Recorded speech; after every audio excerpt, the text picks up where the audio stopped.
Okay, back with a Friday mail day, and I got some interesting stuff in.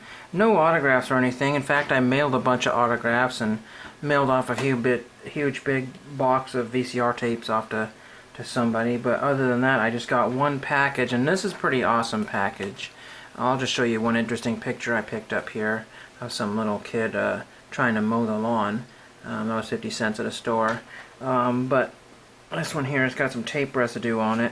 But I don't mind the tape residue.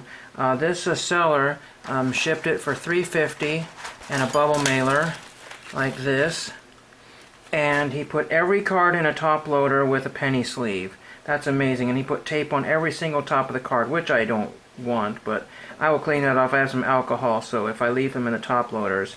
But I want to show you, these are all 1980 TCMA red border cards. So this one here, the first one here is, let's get this the background will be okay. This is Kevin Bass of the Millers, the Holyoke Millers, 1980 official minor league card. So that's really cool to have this one here. A little ding in the corner there, but these things always got damaged, always. We have Danny Heap. I forgot to mention these were $1.11 a piece. Plus $3.50 for shipping total, so combined shipping on all purchases. And he has lots of multiple listings where you can buy like $1 per card, you know, $2 per card, all that kind of stuff. And usually the listings are all the same price for the card, so you're not trying to figure out which one is which. So that's really awesome. Danny Heap was on the Dodgers. I'm not sure if he's a signer or not, but that's cool to have that one. This is the, I'll save this one. That's the best one I picked for. That's how I got started on this whole thing. Here's a Dave Schmidt. He was a former major leaguer, not a good signer as far as I know, or maybe he did, he just doesn't now as far as I know, if anybody has any other data, but I think he was one of the ones that didn't sign. This is Chris Brown, but I don't know which Chris Brown it is. It could be the one that played for the Giants. This is for the Clinton Giants, so it could be. Black and white card, and he's got a big bandage over his eye. So he must have got beamed or something, I'm not sure.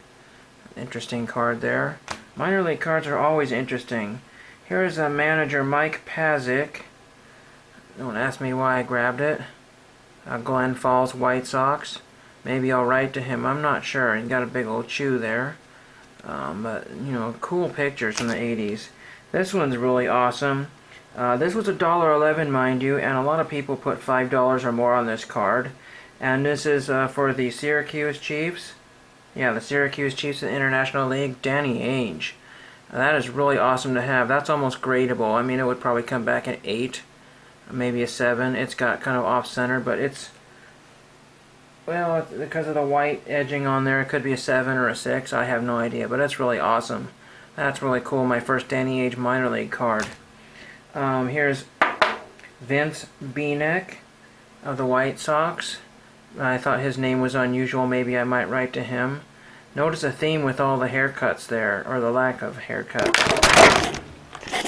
Yeah, well, Vince Benek broke my camera there. Here's Shelton McMath. How many Shelton McMaths are there? Like I said, the tape is on there, but I'll clean that off. I got top loaders. And then this is hilarious. Look at Mark Platell. Somebody said to remind him of Bozo the Clown with his hair like that. Mark Platell wins the award for the haircut, the non-haircut of the day. A zombie collector should start collecting this set for the bizarre, start collecting minor league cards for the strange cards, or Bob Lewis. And the best one out of the bunch, and I'm not sure how well he's signing at the moment, or if he signs outside of the season, but Dave Righetti on the Clippers. That's a sought-after card. That's about a $6 or $7 card, and I got it for $1.11 plus $3.50 for shipping, so it was actually cheaper, and the seller had multiples, a couple more of them. That's really awesome. Probably broke up a bunch of sets and put the Comets and semi-stairs, but I noticed that this guy did not take out the things like Danny Ainge. Somebody would pull out the Danny Ainge. A lot of these guys will pull out anybody who was a major leaguer and just leave people like, well, Kevin Bass is usually $1 all day long, but I just picked that up because I kind of wanted that card.